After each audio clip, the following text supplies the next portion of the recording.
Hello and welcome to Birmingham.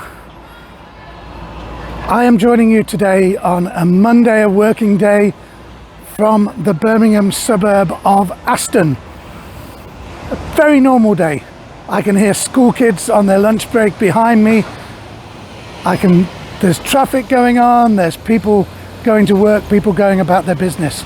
But come Friday evening, this whole area is going to be a little bit different, because that is when the juggernaut that we call the Bruce Springsteen and the E Street Band 2023 World Tour is going to roll into our city. And finally, after 17 years, I, along with all the other Birmingham-based Springsteen fans, finally get to see Bruce performing again here in our hometown.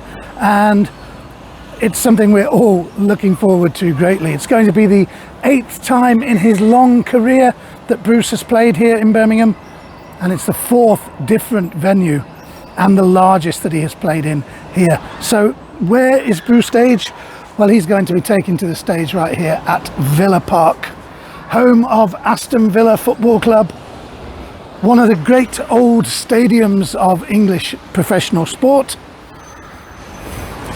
Venue for top level football games, internationals, European finals, all kinds of big events over the years, and of course concerts. And Bruce, the latest in a long line of very famous names to be taking to the stage here for a big show. And looking forward to being here with all the rest of those Springsteen fans on about 7 o'clock probably on Friday night, 16th of June, when Bruce and the band take to the stage. I always feel that Birmingham is a place where Bruce's songs should really find a ready audience. You know, it's a great manufacturing city, blue collar workers, exactly the kind of people and places in some ways that Bruce writes about in many of his songs. But there is another Bruce Springsteen link here in Birmingham that you might not be aware of. And I'm going to take you somewhere slightly different, almost a world away from here, outside Villa Park, where thousands of Springsteen fans are going to be having an amazing night on Friday. I'm going to take you back to the 18th century and a very different element of Birmingham, but something that has a definite link to Springsteen, his background and his mythology. Well, I've driven about 3 miles from Villa Park, where the show is going to take place on Friday evening. And I'm in a part of Birmingham called Great Bar. It happens to be the area of Birmingham where I live. And I'm here for a very specific reason. And I'm here to say to all of you Bruce Springsteen fans, wherever you may be, greetings from Asbury Cottage. That's what this building is, Asbury Cottage.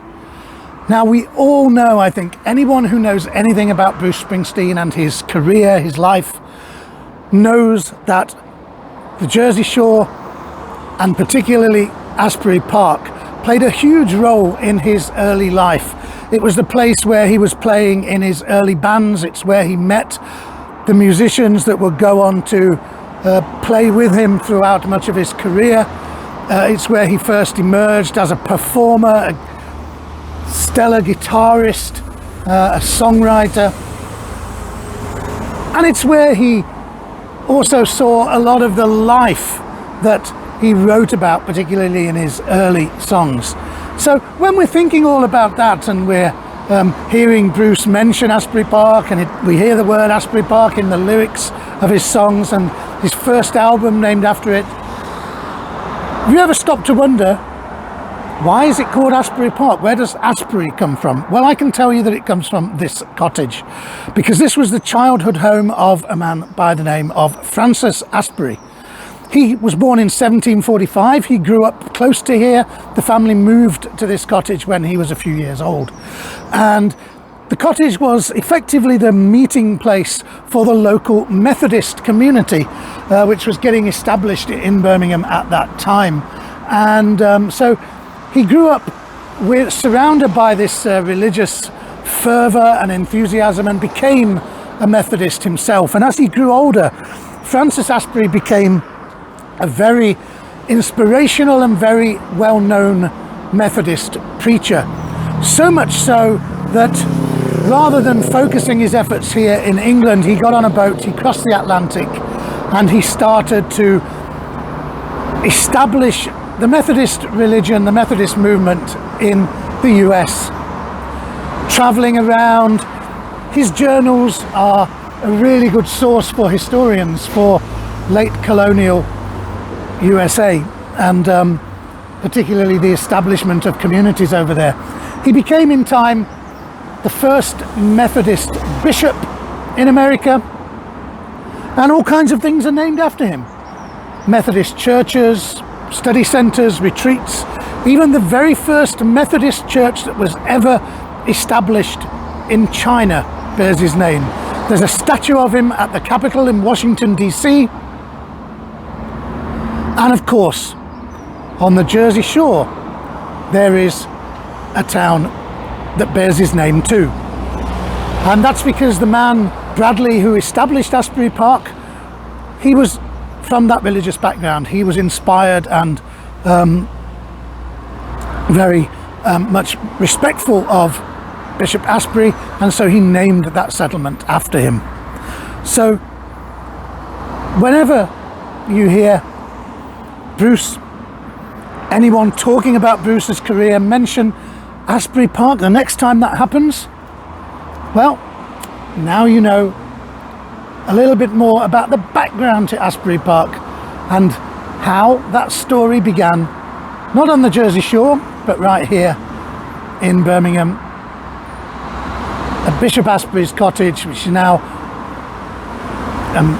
a museum. It is furnished with period furniture and a bit about his life. And I think on Friday night, when Bruce and the E Street Band take to the stage at Villa Park, so close to here, that they are so close to the home of the man that gave his name to the place where they met, the place that shaped their music, their camaraderie, and everything that became the legendary E Street Band. So I hope you've enjoyed this little insight into a bit of background to Asbury Park and to the Bruce Springsteen story, a few days ahead of his show here on Friday. If you're going to the show, have a fantastic time. I don't even need to say that. It's Bruce and the E Street Band. What am I talking about? I'm looking forward to it. I'm sure this week is going to drag until we can get down in that stadium Friday night, hoping for glorious weather like today, and we can enjoy another fantastic show, another fantastic experience courtesy of Bruce and the band. Thanks for watching my video. Check out my channel, check out my virtual tours of other places on other subjects, and I hope to see you sometime soon, whether that's at a Bruce concert, on one of my tours, or somewhere else out there on the road. Take care, everybody.